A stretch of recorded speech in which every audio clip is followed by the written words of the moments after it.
episode of Lesser Known History.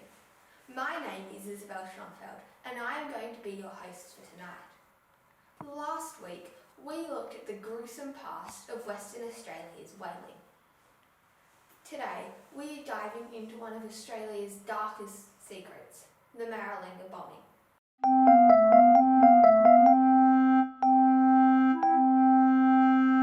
The Maralinga bombing is a series of atomic bombs that was dropped on Section 400, the town of Maralinga, South Australia, between 1956 and 1963. This was a major issue as Maralinga was home to native Aboriginals known as the Maralinga Jarrada people. The British dropped 7 atomic bombs on Maralinga, one double the size that the Americans dropped on Hiroshima. The British thought that the land was empty and nothing was on there, which caused a lot of controversy. This is now a contested topic, so tonight on the show we will have 2 people covering for us, Leanne Gwynn and Anna Mackey. But before that, our team has put together a short clip to help you understand how an atomic bomb works.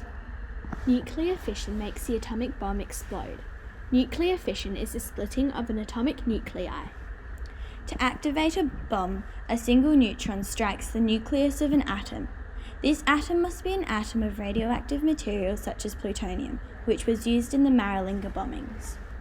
When this neutron hits the nucleus, it splits the nucleus in half and knocks a few more neutrons free. This process releases energy. The neutrons that are now by themselves knock into other plutonium nuclei, releasing more neutrons and creating more energy. This results in a chain reaction which releases massive amounts of energy, destroying everything within a certain range. That was explained very well. Thank you, Anna and Leanne. Anna, what have you got to tell us tonight? Thanks, Isabel. I am here at the Maralinga test site, a 10-hour drive from Adelaide in South Australia. This is one of the 3 bomb sites that the British used in Australia. The other 2 sites were Emu Field in South Australia and the Montebello Islands off the coast of Western Australia. I am here with Dr. Lisa Gloves, who has a PhD in Aboriginal and Torres Strait Islander people. So Lisa, what do you have to tell us? One of the places affected by the Maralinga bombings was Aldia Mission. There was a waterhole there and water was always plentiful. The Aboriginal kids had a great time there and they were strong, healthy and happy. They didn't want to leave, but they were forced out because of the bombs. One of the reasons the Australian Prime Minister, Robert Menzies, decided to allow Clement Attlee, the British Prime Minister, to test the bombs in Australia without letting anyone else know was because he thought that Maralinga was just a desert. Aldia Mission started being shut down in the 50s. And everyone had to move south to Yalata. They had to adapt to this new country and learn the language. It was like moving to a completely different country. I agree. It is horrific the things that the people living in Udia had to experience. Were there any other major effects from the bombings? Major effects from the bombs include Aboriginal people not owning the land until 2009. Which is 56 years after the bombs. Also, the Aboriginal people that moved back onto the land weren't properly notified about the danger, and many of them now live with lung cancer and heart diseases. This resulted in early death for many Aboriginals, which is completely unfair. I find it outrageous how the British just left us with plutonium-contaminated soil ploughed throughout the ground. The reasons the test happened in the first place was because Menzies wanted to keep Australia's good ties with England. But I know this is a valid reason, but they shouldn't have actually had the bombs tested here. It is not Australia's fault. Thank you very much for your time. We have been granted access to a video of one of the bombs exploding and will play a short clip from it now. Maralinga test range in the stark, wide-open spaces of South Australia. Operation Buffalo involved setting up a village for servicemen taking part.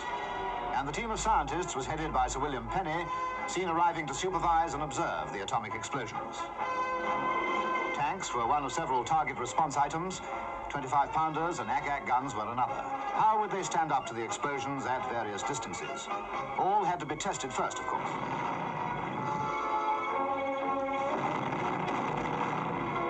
He's got a hangover already, but it's nothing to the headache that's coming to him and his pals.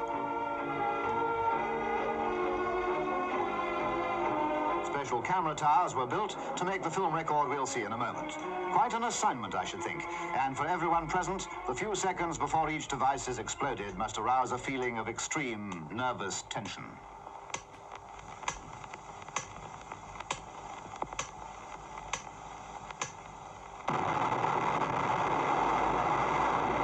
Patterns of tracer rockets crisscross the impressive and symmetrical atomic cloud formation, playing their part in the scientific record of the burst. And scientists in special protective clothing advance to the target area. If the scene of havoc is less impressive than might have been expected, remember that these test items were placed many miles away from the explosion. The Valiant, as we know, is one of Britain's A-bombers. And here's one winging away over Maralinga to drop another device during last year's series.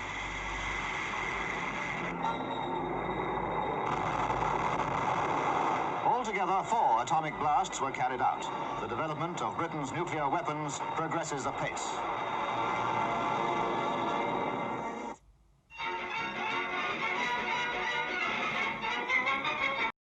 Wow, if that hasn't made you think, what will? Thank you so much for that story, Anna. Now, we will have Leanne who will cover the other side, the British people's opinions. Thank you, Isabel, for that handover. Alana Mitten is an Australian resident who has studied these matters deeply. She has a PhD in philosophy and ancient history. She does not support either side of the story and is simply giving us further information into the British version of the Maralinga bombings. What story do you have for us today, Alana? Thanks, Leanne. Tonight I will be giving you a summary of the British side of the contested Maralinga bombings. As Lisa told you, the Australian Prime Minister at the time was Robert Menzies. Menzies told Parliament that no conceivable injury to life, men or property could emerge from the tests. In archived video footage, British and Australian soldiers can be seen looking and wearing no protective gear with short sleeves and short pants. Some reported the flashes of the blast being so bright that they could see the bones of their fingers when they pressed their hands against their faces, like an X-ray.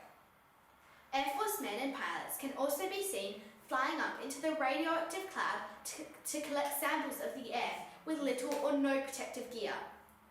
There is also questions over whether the people at the test sites were deliberately exposed to radiation. Official redemption of the site was completed in 2000, but there is still controversy about the safety of the site, especially regarding the long-term health of the Maralinga Jarrata Aboriginal people. Thank you for that incredible story. I will now hand back to Isabel. Thank you, Leanne and Alana, for that very informative interview. The vastly different versions of the same story really make your brain spin. And just when you thought you knew everything. We can't wait to see you next week with our theme, Australia's Best Prime Minister, Bob Hawke. Another controversial topic. Thank you and good night.